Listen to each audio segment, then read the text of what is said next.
লেবাননে ইসরায়েলি সেনাবাহিনী স্থল অভিযান শুরু করার পর ইসরায়েল সীমান্ত থেকে পিছু হটেছে লেবাননি সেনারা।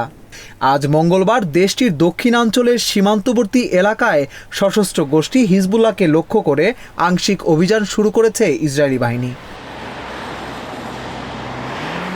একটি নিরাপত্তা সূত্র বার্তা সংস্থা রয়টার্সকে জানিয়েছে, বৈরুতের শহরতলির বাসিন্দাদের সরে যেতে বলার অন্তত 1 ঘন্টা পর সেখানে বিস্ফোরণের শব্দ শোনা গেছে।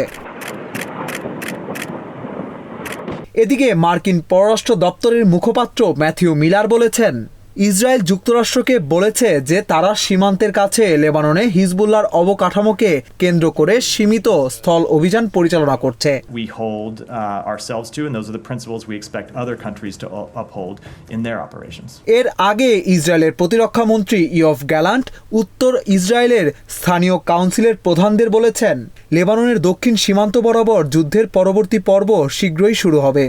আমরা সম্ভাব্য সকল উপায়ে অভিযান চালাবো। লেবাননের একটি নিরাপত্তা সূত্র রয়টার্সকে জানিয়েছে, ইসরায়েলের সঙ্গে লেবাননের দক্ষিণ সীমান্ত বরাবর অবস্থান থেকে লেবাননের সেনারা প্রায় 5 কিলোমিটার পিছিয়েছে। তবে লেবাননের সেনাবাহিনীর মুখপাত্র এই বিষয়টি নিশ্চিত বা অস্বীকার করেননি। ইসরায়েল এক বিবৃতিতে বলেছে, পুরো লেবাননে এই অভিযান চালানোর ইচ্ছা নেই। আপাতত আংশিক অভিযান চালাতে চায় ইসরায়েলি বাহিনী।